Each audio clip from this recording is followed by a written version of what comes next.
They call me a prophet, a leader, God's chosen one. But also, for others, I am a controversial figure, questioned for the control I exercised over my community. Who am I really? A spiritual guide destined to illuminate the path of my followers, or someone who built one of the most extreme systems of power in modern history? Today you step into the biggest abuse scandal in the history of the United States. Welcome to my world. Welcome to my world.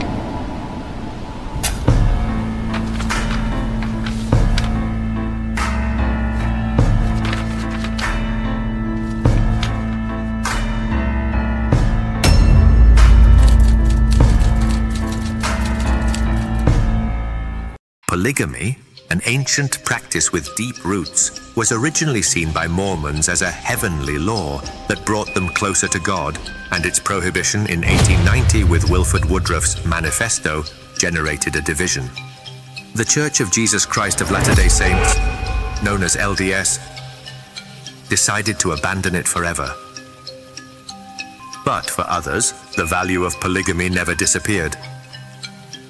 And thus was born the Fundamentalist Church, or FLDS, which continued its practices based on the belief that those who practice true polygamy will be rewarded in the heavenly kingdom with elevated position.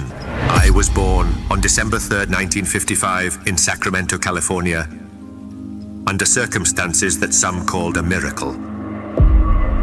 My mother said that the ancient prophets assured her that my life had a special mission that would change the history of our church.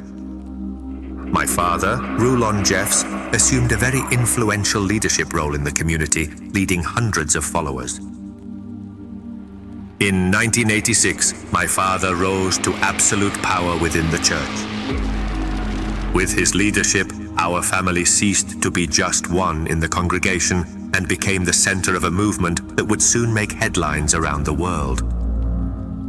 But was this really a heavenly mission, or the beginning of something deeper? In his doctrine, he taught that reaching a heavenly level was only possible if you had at least 3 wives in your entire life. In this way, whoever reached the higher level could create universes, worlds. In short, become a god. But what was really the price of reaching this supposed higher level? What sacrifices did it entail? Every year, 𝗀𝗏 gathered his followers and, during these meetings, established an internal dynamic in which he personally selected those who would be part of his closest circle. He placed photographs of each of the women who were part of his closest environment on the wall of his dining room, organized in an order that only he understood. Every night, they followed an established farewell routine, in complete silence, one by one.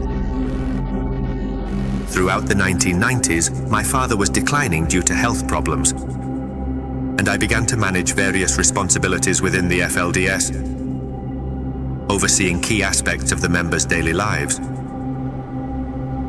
My father passed away in 2002, leaving a void in the community and in our family. It was then that I assumed the title of Prophet of the Community, a transition that was not without its challenges and controversies. Some followers doubted that I could be the right successor, and divisions arose. Some said that my leadership brought restrictive rules, that it isolated the community. But what is faith without sacrifice? As time went on, I understood that the community needed an even stronger structure. It was not enough to preach. Full obedience was needed. I redistributed wives and children within the community, especially when someone disagreed with my leadership or questioned my authority. Some parents who did not understand our purpose walked away, and with them, their families. He not only preached polygamy, but also promoted unions within the community that have been widely questioned due to their coercive nature and the age of some of the members involved. He performed marriages in private ceremonies, but always with the promise of divine rewards for those who obeyed the highest principles. From an early age, community members were taught strict rules that defined their role within the group. I introduced extreme isolation and very strict rules. I forbade certain types of clothing, including denim and bright prints. I even banned the color red.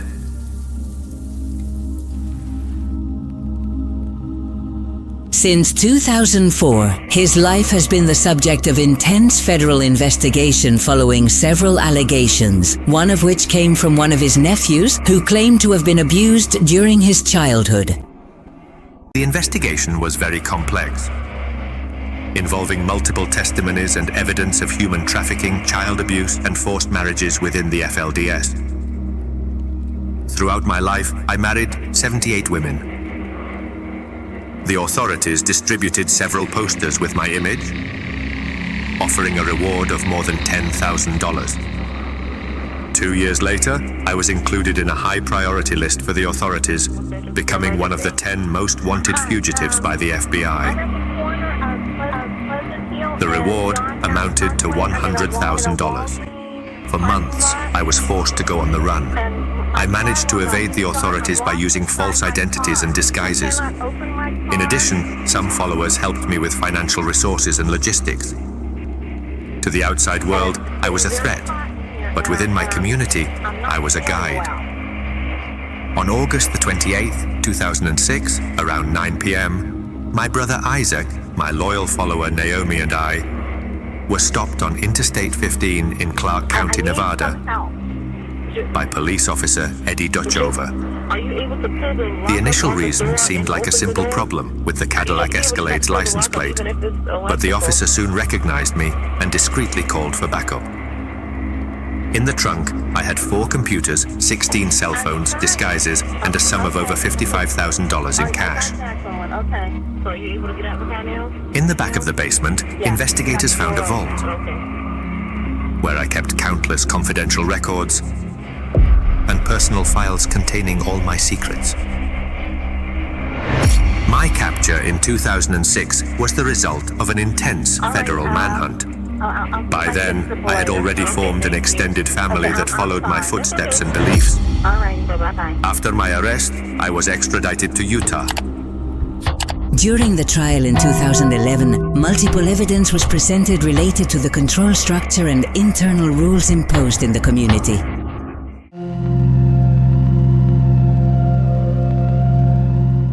I've been a liar.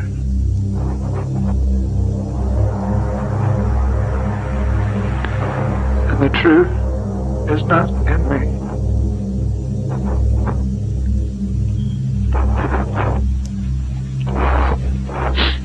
I'm not the prophet.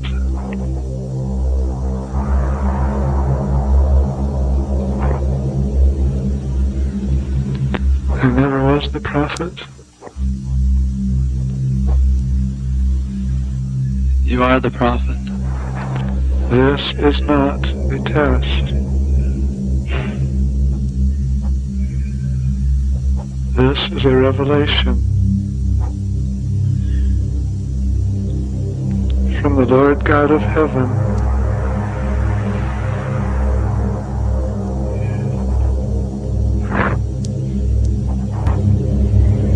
I say farewell again to all who qualify for Zion.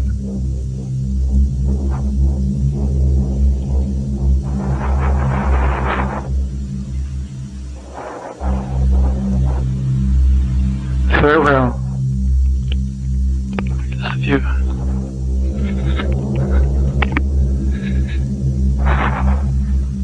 We love you. We love you.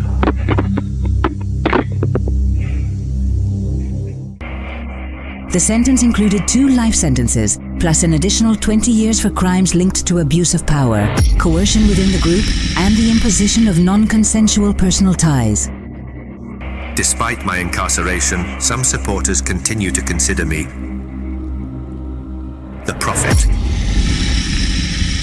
The FLDS continues to exist, but with a much smaller membership. It is estimated that the church has between 6,000 and 10,000 followers. Although exact figures are difficult to verify due to the secretive nature of the organization. There have been reports that I have maintained contact with followers through letters and indirect communications, in which I send messages of instructions to my followers and even threats to maintain certain practices. But my influence has diminished considerably since my solitary confinement and deteriorating health.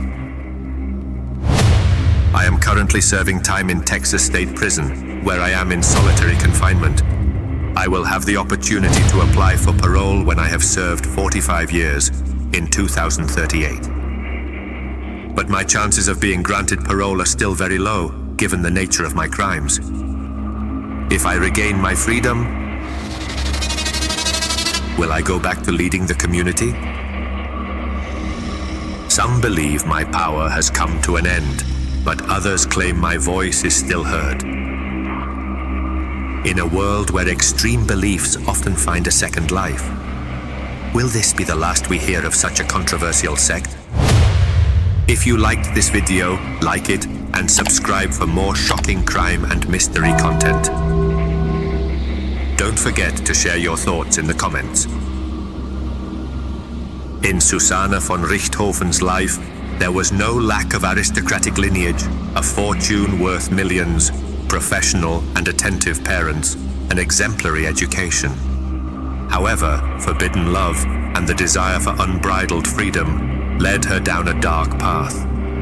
What happened shocked Brazil and provoked reforms in the inheritance laws. Are you going to miss it?